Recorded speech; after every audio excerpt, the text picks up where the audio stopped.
안녕하세요. 도키와 미국 주식의 모습을 환영합니다.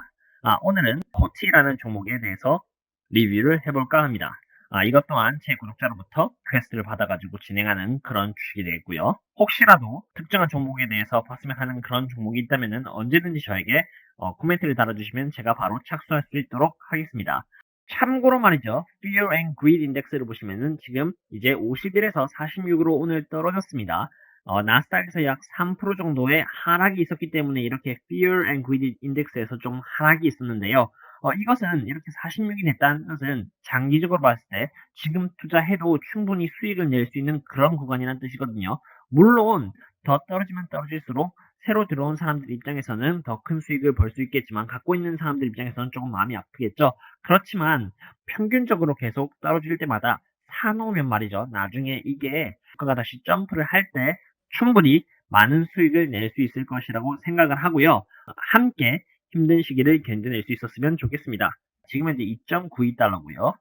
그리고 1년 동안 약 69.62%로 굉장히 많이 하락을 했다는 것을 보실 수 있습니다. 레이팅 서머리를 보시면요. SA Authors 그리고 월스트리트 쪽에서는 뉴트럴 유지했고요. 즉 투자 중립을 유지했고요. 퀀트 쪽에서는 very bearish해서 투자에는 추천하지 않음이라고 이렇게 그레이드를 매겨놨네요. 그렇다면 코티가 일단 어떤 회사인지 알아보시면 말이죠. 여기 보시면은 코티 manufactures, markets, distributes and sells beauty products worldwide 이렇게 되어 있습니다. 코티라는 회사는 말이죠. 이 뷰티 관련된 제품을 만들고 그 다음에 마케팅하고 배포하고 파는 것까지 하는 그런 회사인 것을 알 수 있습니다. 이렇게 그 코티 웹페이지에 와봤는데요. 여기 보시면은 이제 이게 바로 커리가 갖고 있는 그런 비즈니스 프로덕트라고 하실 수 있습니다. 럭셔리 부분이 있고요. 그리고 프로페셔널 뷰티, 컨슈머 뷰티 해가지고 이 세 가지의 디비전으로 나눠져 있는데요. 럭셔리를 보면요. 버베리, 캘빈 클라인, 구찌, 보스 이렇게 럭셔리한 브랜드들로 이렇게 나뉘어져 있다는 것을 보실 수 있습니다. 프로페셔널 뷰티가 어떤 제품들을 파느냐? 웰라, OPI, GHD, 시스템 등등의 브랜드들로 이루어져 있습니다. 그리고 컨슈머 뷰티 쪽으로 가보시면요. 커버글, 아디다스 이렇게 다양한 컨슈머 뷰티 제품 또한 갖고 있다라고 보시면 되겠습니다. 여기 보시면은 2019년 기준으로 했을 때 커리의 비즈니스 모델이 어떻게 구체적으로 나뉘어져 있는지 어느 정도의 포션으로 나뉘어져 있는지를 볼 수 있습니다. 여기 프레스티지 프레그런스 해가지고 51% 차지하고 있네요. 매스 바디 케어 프레그런스는 15%, 매스 코스메틱은 30%, 프레스티지 스킨 앤 코스메틱은 4%밖에 차지하고 있지 않습니다. 그리고 나라별로 어디를 가장 많이 차지하는지 보시면 말이죠. 아시아 퍼시픽에서 13%고요. 아메리카에서 38%고 EMEA 해가지고 유럽이라던가 미들이스트라던가 아프리카 쪽에서 49%를 차지할 정도로 실제로 가장 많은 매출을 차지하는 곳은 유럽, 미들이스트 그리고 아프리카 쪽에서 가장 큰 폭을 차지하고 있다라고 보시면 되겠습니다. 인컴 스테이트먼트에서 커티의 레비뉴를 봐보도록 하겠습니다. 여기 레비뉴 쪽을 보시면요. 보자마자 바로 왜 주가가 하락했는지가 바로 답이 나오는데요.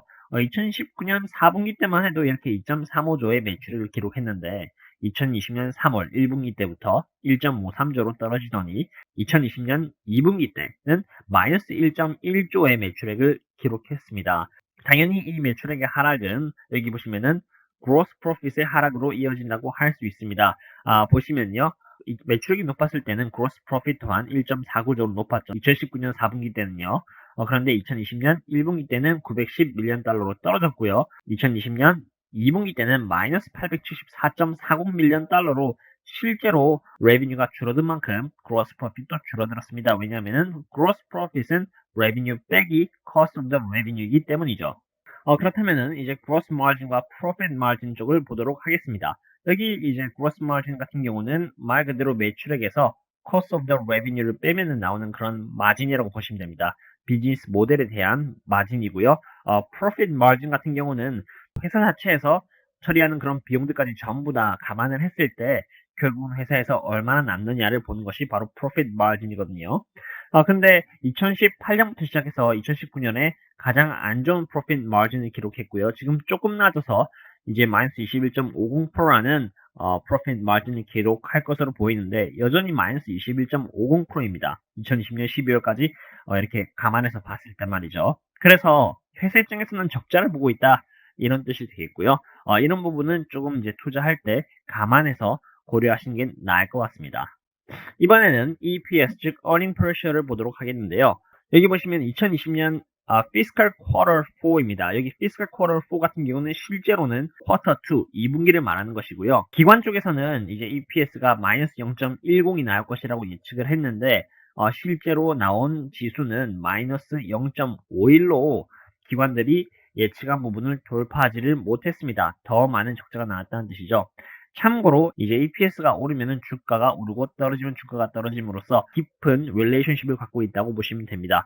실제로 EPS가 떨어졌다는 것은 한 주가당 벌어들이는 금액이 적자를 냈다 이런 뜻이 되겠습니다. 3분기를 보시면요. EPS 에스티메이트이 조금 올라갔습니다. 마이너스 0.05죠. 4분기 때는 0.05로 이제 플러스 EPS를 기록할 것이다 라고 이제 기관들이 예측을 하고 있습니다. 그러나 실제로 돌파할지 안 할지는 지켜봐야 될 부분이라고 생각하고요. 그 다음에는 공매도 부분으로 가보겠습니다. 여기 공매도 부분을 보시면 말이죠. 약 7.5%를 하고 있습니다. 아마존이랑 또 비교를 하자면 아마존의 공매도 비율은 약 0.5% 정도밖에 안 되거든요. 여기 보시면 이게 바로 아마존의 이제 공매도 비율인데 여기 0.48밖에 하지 않는다라고 보시면 되겠습니다. 그만큼 기관들이 이 아마존을 공매도 친다는 것은 그렇게 많은 수익이 나지 않는다고 생각하는 것이며 앞으로도 계속 오를 것이라고 생각하기 때문에 아마존의 공매도를 치지 않는다라고 보시면 되겠습니다. 이번에는 밸런스시트를 보고 이 커리라는 회사에 장기적으로 투자하는 게 적합한지 적합하지 않은지에 대해서 한번 판단해 보도록 하겠습니다. 여기 보시면은 2020년 6월 30일 즉 2분기 기준으로 갖고 있는 이 캐시 앤 캐시 이퀴벌런트는 약 352밀리언 달러가 된다고 보시면 되겠고요. receivable 회사가 이제 거래처로부터 받을 수 있는 12개월 이내에 받을 수 있는 돈은 440.10밀리언 달러로 3.78 정도 갖고 있다라고 보시면 되겠습니다. intangible은 8.35빌리언 달러로 이것은 브랜드 네임이나 라이센스나 이런 무형 자산을 뜻하는데요. 커리는 되게 많은 브랜드들을 갖고 있는 그런 회사거든요. 그래서 intangible이 굉장히 높다라고 보시면 되겠고요. 재고는 678.20밀리언 달러 정도 갖고 있다라고 보시면 되겠습니다. 그리고 이번에는 liability distribution을 가보겠습니다. 여기 non-current debt를 보시면은 8.21빌리언 달러로 꽤나 부채가 높습니다. 8.2주 정도 되는데요. 이거 같은 경우는 은행에다가 12개월 후에 내는 것이거든요. 그러니까 2021, 2, 3, 4 이렇게 걸쳐서 나눠서 낸다고 보시면 되겠습니다. 어쨌든 이 8.2조라는 돈은 굉장히 크다라고 보시면 되겠고요. current debt는 293.30밀리언 달러로 12개월 내에 은행에다 내는 돈이다라고 보시면 되겠습니다. payable 이거는 1.19빌리언 달러네요. 이거 같은 경우는 거래처에다가 12개월 이내에 1.1조를 내야 되겠죠. 그래서 여기 밸런스 상으로는 그렇게 좋지가 않습니다.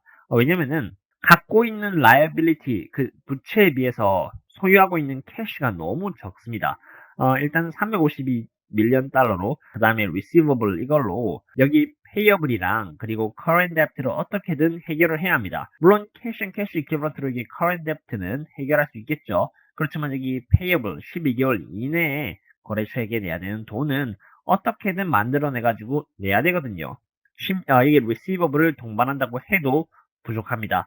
그렇기 때문에 커리 입장에서는 이 부채를 빨리 상환해야 될 필요가 있습니다. 그렇다면 이번에는 이 커리라는 회사가 이렇게 큰 어마어마한 양의 non-current debt를 상환하기 위해서 어떠한 액션을 취하고 있는지를 한번 봐보도록 하겠습니다. 여기 보시면요. 바로 커리와 그리고 KKR 사이에 그런 트랜잭션이 있었습니다. 뭐냐면은 일단 두 가지가 있었는데요. 첫 번째가 뭐냐면은 커리가 갖고 있는 그런 주식을 KKR에게 팔고요. KKR은 커리에게 1빌리언 달러, 즉 1조를 줍니다.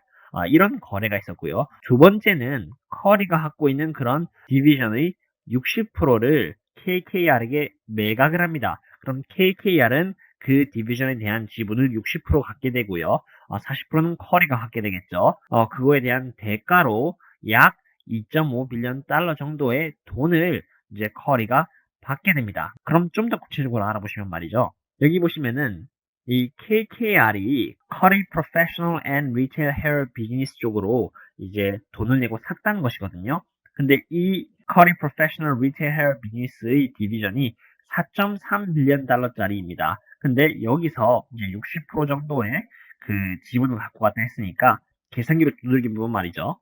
4,300 곱하기 0.6 하시면은 2,580 밀리언 달러가 됩니다. 즉 2.5 빌리언 달러 정도가 된다고 보시면 됩니다.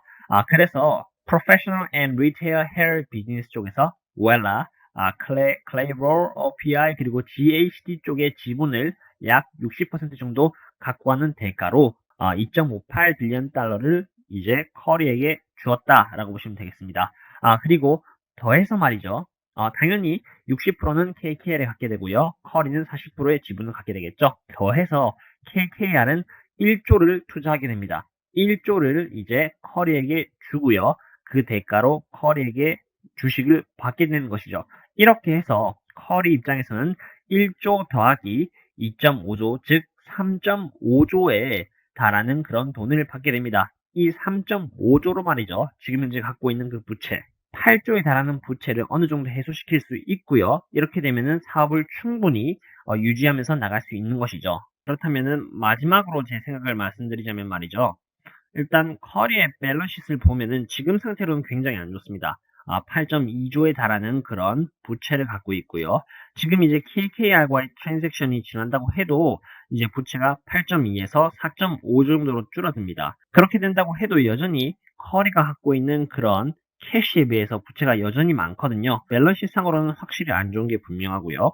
그리고 이제 인컴 스테이트먼트를 봤을 때도 코비드 19으로 인해서 레비뉴랑 프로핏 마진 이런 것들이 계속 내려가고 있습니다. 이 바이러스가 언제 해소되냐가 이 레비뉴나 프로핏 마진이 턴어라운드 하는 그런 기폭제가 개인적으로 될 것으로 생각을 합니다.